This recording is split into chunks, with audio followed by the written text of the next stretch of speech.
Mangwanani akanaka tinokugamuchirai zvekare kune chimwe chirongwa pano paZim Facebook Secrets and Confessions. Tadzoka zvekare nemamwe mamessages. Hanzi makadii zvenyu mukomanashi, please post for me as hidden identity.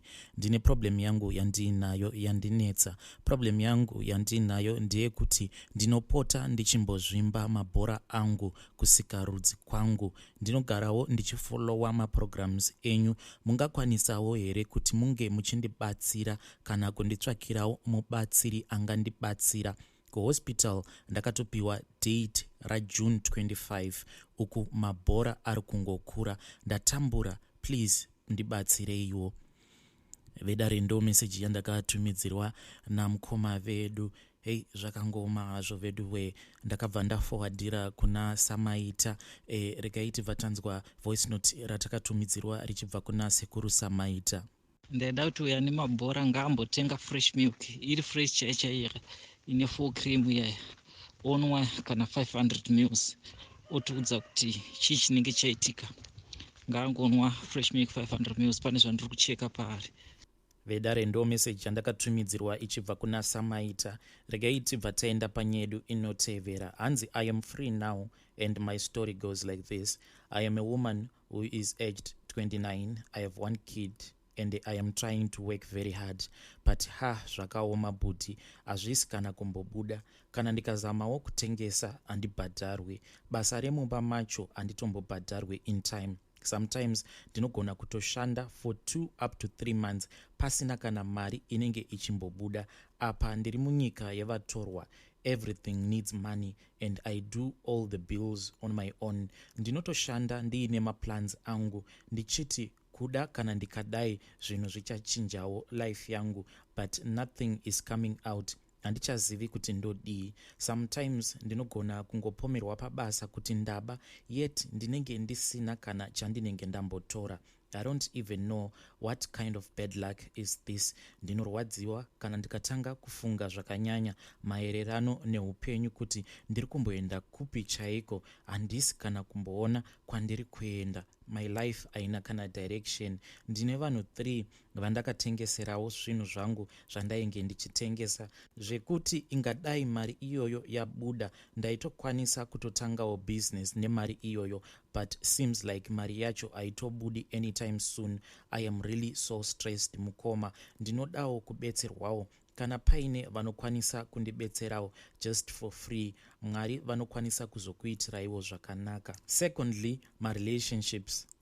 Zvakandiomera inini. I am tired of disappointments mufunge. I am someone are so faithful in each and every relationship that I get into. Chazonyanya kundiunza pano inyaya yeboyfriend yangu. It is now 6 months munhu uyu andisiya and ndapererwa budi. The worst part about this budi ndeyekuti this boyfriend of mine, he had already introduced me to his relatives, zvekuti pange padova nebond between me and them. Handizivi zvangu, ndiri kurwadziwa. Ex yangu nazvino haasi kukwanisa kana kubuda mupfungwa dzangu nemumoyo, and I always ask myself, but I just can't find the right answers.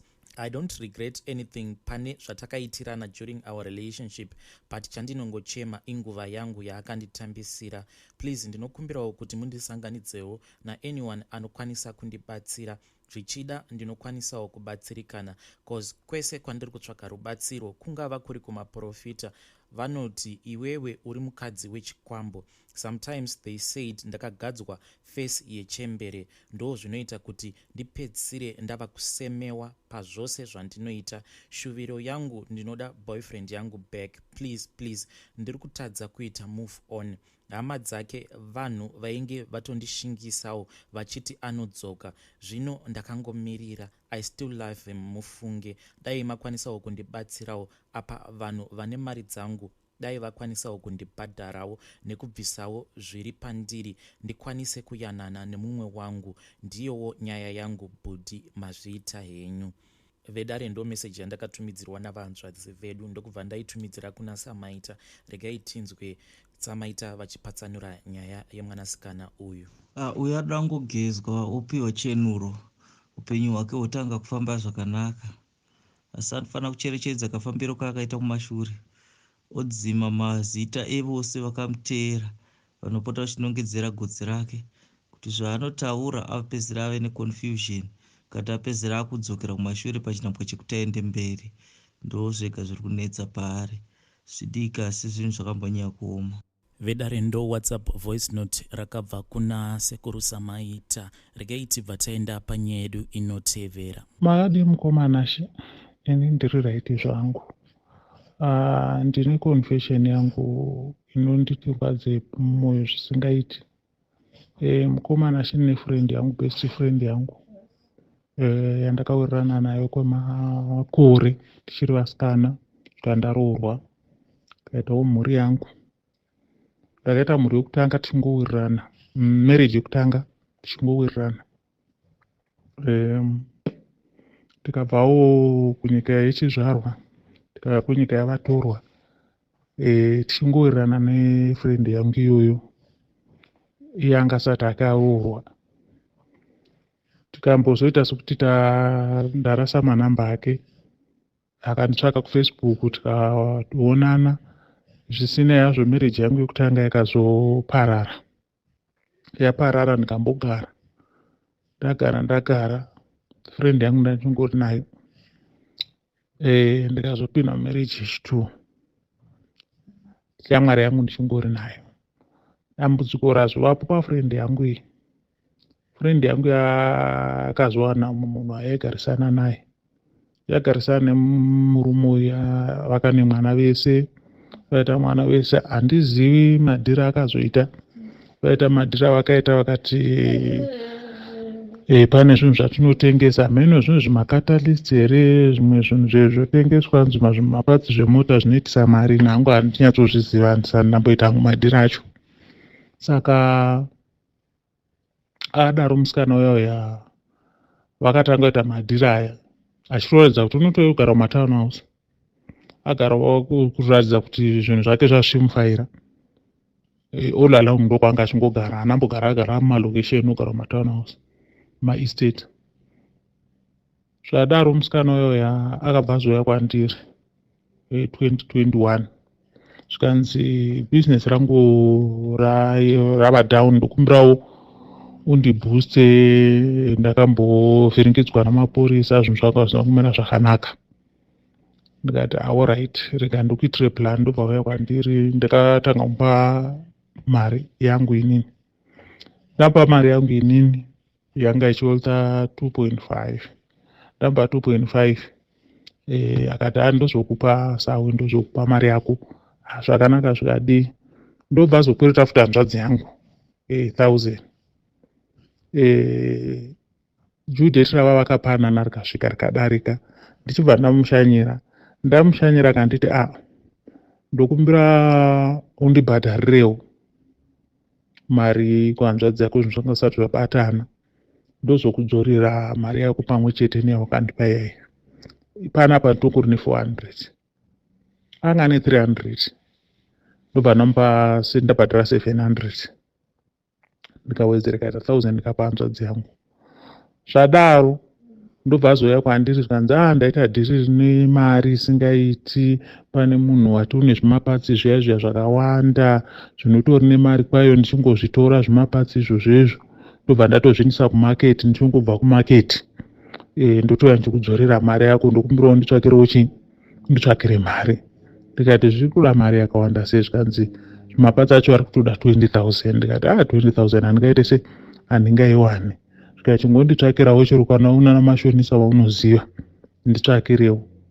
Ndakatsvaka mari yose friend, ndokuwana 10,000.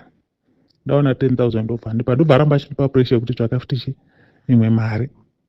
Ndobva ndati mari handisi kuiwana. Alright, mwedzi uchibva wadi iye anga achitoti ndodzosa manheru asvika ofa zvikanzi zvitazovharirwa tisati tapinda mumaketi. Alright, mangwana zvinoita mangwana yakabva yazongova mangwana. Ndikati alright, sezvo wangu wakatora ndakakutaurira kuvanhu kuti mari haisi kuuya namainterest sezvo isiita 2 days, kana ndangoti ni 2 days handida kuti iri kuuya nhasi. Saka mazuva awandisa vanhu vakuda mari nemainterest. Handida kutora mari yekumunhu 1, ndakatora mari yeku1 2. vochiunza mari kamwe chete month ndina mainterest zvikanzi alright fine. Mari haina kuuya mukomanashe, mari isina kuuya. Vanhu vai vakatanga kunetsa, vatanga kunetsa. Ndakabudisa futi mari yangu kubvisa mainterest emari yaiya. Ndikabva ndafunga kuti pamwe month uchazvidzosa mari haina kuuya. Vanhu vakasvika kunetsana neni mukomanashe, vanetsana neni. Ndakatorwa everything zvanga zvakakosha zvomumba. Murume wandaigara naye akasvika mukusiyana neni nekuda kwezvikwereti izvozvo. Asiyana neni nekuda kwezvikwereti ichocho akati handingakwanisi kugara neumba muno hamuna chichadyiwa, mwana haasi kwanisa kutengerwa mapambazi, uri kubhadhara zvikwereti chemari yandisingazivi. Girlfriend yako yakundudza achabati foni, akundudza kuti atama paanogara achabatike. Mukomana ndakashungurudzika kusvika ndatuta ndikaenda kumusha. Ndaenda kumusha, one wevanhu ivava ndatitomuziva, munhu anotobva kudhuze kumusha kwedu. Anditevera achida mari yake. Ndakaita chiseko. Mukomana handiri kunyeperai, ndiri kurwadziwa. Vana vandinavo kuZimbabwe ndakatadza kuvachengeta. Vana vakatanga kudzingwa zvikoro, vana vakatanga kushaya mabhuku. Baba vangu vakazosvika pakutengesa mombe yavo yanga ichiita 350 US, vakapa mukadzi we300, vakashandisawo $50 yanga yasara. Ndokuti vakadzi vazoriro kunditevera. Ndakaenda kuZimbabwe ndikanogara 2022 nandiri kuZimbabwe ndisina zvokuita, asi nenyaya yekuti mufamily medu takazvarwa tiri 7 kudaro. Vamwe vese pakutengeswa kukaita mombe iyoyo vakatanga kutaura, mashoko mongoziva. Pakaita mashoko, ndakasvika pakunwa poison ndikada kuzviuraya nekuda kwemari iyoyo. Ndanwa poison, pane vakazokurumidzawo kuzviona, ndikabva ndaendeswa kuchipatara. Kusvika nhasi ndiri mupenyu. Akazvinzwa musikana haana kuita basa nazvo kuti ndozviripo. Haana kugara andipa kana sendi panyaya yemari iyoyo. Asina kugara andipa kana sendi. Hanzvadzi yangu imwe iri muno mundu yakazonditi aiwa dzokai mugone kuriritira vana, nokuti hamungagari ukoko nesituation yamumbosangana nayo, mugora kuramba muchingozoita stress mukapedzera mazviuraya. Dzokai. Ndobva nditsvakira basa rest yeini. Ndikabva ndadzoka kuno ndibva ndatangawo kushanda. Asi chikwereti chavana mukomanashe, chikwereti chavana chokuchikoro. Ndine mwana womunin'ina wangu wandiri kudzidzisa. Ndini ndandagara vheri ndakapledza kuti ndindomudzidzisa. Saka ndine vana vari kuhigh school 2, ndine ari grade 7 1. Ndine mudiki ane 2 years. Ana baba wakaenda, asi uyu handina hangu problem naye, baba ake vari kumuchengeta.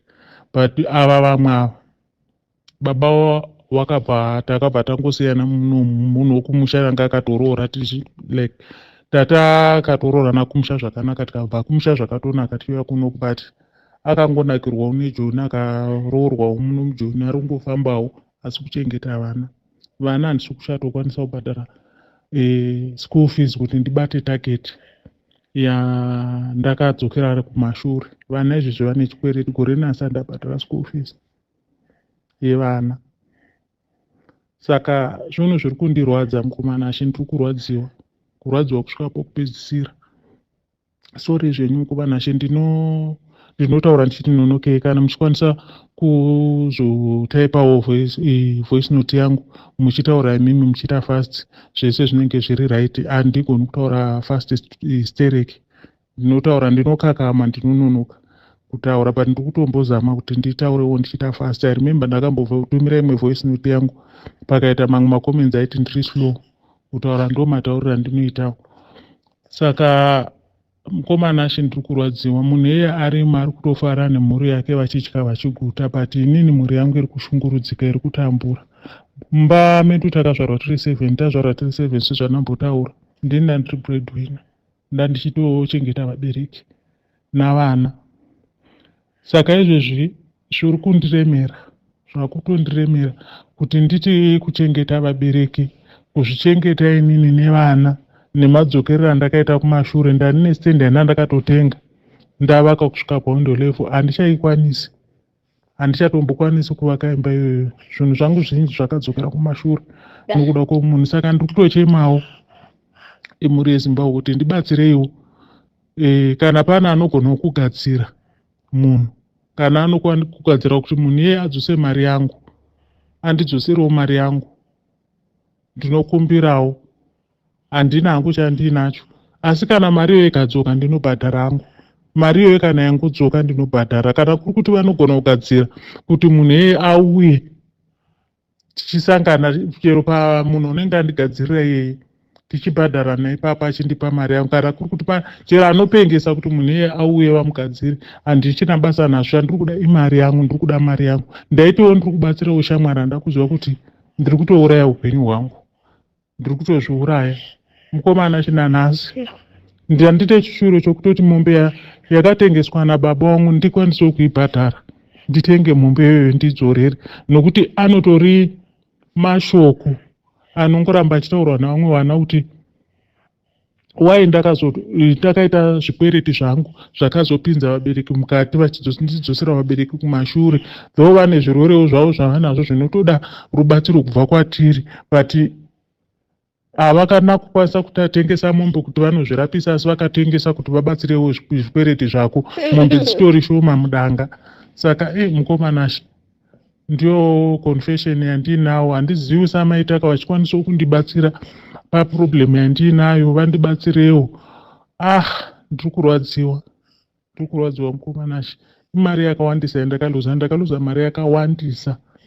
Dai akambotirewo kundidzorerawo, kana chero anga akati ari kundipa chero 500 a month, kana kuti kaviri hako pamwedzi achindizobhadhara mari yakadaro. Asi handina mbomubhuloka kana kuwhatsapp, anotovhiwa mastatus yangu everyday. Kana ndikatoposta anything anotovhiwa, pamwe anotokomenda kuda kutaura neni, asi haasi kundipa kana anything. Kana patova ne3 years now, mari iyoyo yechinguvako akangobata mari yangu asingandipi. Handizivi kuti zvezvireve, kana kuri kuti ndikawana anobatsira, chero anorwarisa, chero anopengesa, handina kuita utsinye. Ndiri kurwadziwa, ndodawo amborwadziwawo marwadziro andiri kuita. Dai andinzwirawo nomhuri yandinayo mukomanashe, ndiri kurwadziwa. Vedare ndo meseji yandakatumidzirwa navahanzvadzi vedu. Vakabva vatumidzira zvekare imwe meseji vachiti pamari yacho iri kushota yeschool fees hanzi pari kushota $130. Vakati chikoro chinobvuma acho kuti mari iyoyo iri kushota inge ichibhadharwa half. So ndakabva ndapledger for now $30 so that vana vakwanise kuramba vachienda kuchikoro. If you are willing to assist our dear sister, please contact me. Vakati vachatsvaga madetails ekuchikoro so that mari yacho inongoendeswa direct kuchikoro. Ndo yanga iri meseji yakabva kuna vahanzvadzi vedu. Ngatisanganei zvekare mune zvimwe zvirongwa zvinotevera.